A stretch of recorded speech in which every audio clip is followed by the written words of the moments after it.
In this lesson, we're going to be looking at the ancient authors search feature as well as the subjects and disciplines search feature. We'd use the ancient authors search feature if we were looking for articles in which an ancient author is the subject. We can start a search just by clicking on ancient authors along the top bar.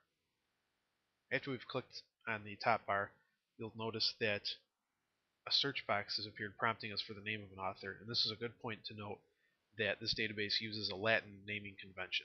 So whereas we might type in the English Ovid, the database actually uses Ovidius Naso with the V being substituted for a U. If we type in Cicero, we're given Cicero Marcus Tullius, as well as articles related to Cicero Quintus Tullius. If we type in Pliny, we're given Plinius Caecilius Secundus and Plinius Secundus, who are obviously two different people. If we type in, just to give one more example, Horace, we're given Horatius.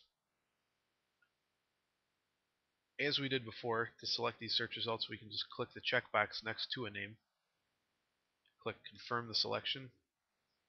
We're brought to the search history screen, which gives us our generic results.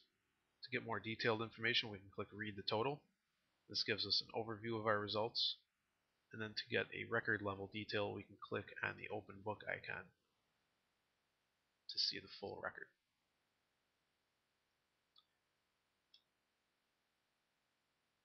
I've clicked New Search to start a new search, which we can look at the subjects and disciplines search feature.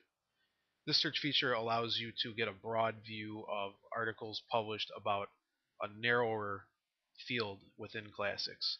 It's good to know at this point that since the 1996 issue, the tables have changed. So the issues that are in there from volume 67 and before have one organizational scheme, and you can view it at your own leisure. So we have, for example, literary history, under which you'll find poetry, drama, satire. You can look under antiquities, under which you'll find archaeology and history of art. Now if we take a look at the table since volume 67, it's changed since 1996, we can see that it's changed substantially. So we can click on something like history and civilization, and we notice that it's been completely reworked.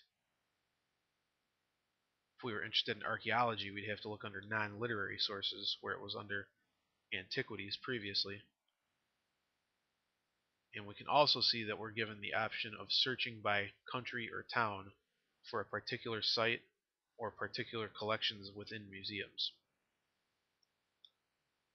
Now as a further example, we can assume that we don't know where to look for archaeology, and we can click on this feature that says Words of the Section. It will kind of guide us to the closest relative one. So if we type in archaeology, not knowing where it is under either of these organizational schemes, and then click search, it will just give us the various options: general archaeology, pre-classical and non-classical archaeology, Greek archaeology, etc. We can just say, for instance, we're interested in Christian and Byzantine archaeology, check the box to the left, and then click Confirm the selection.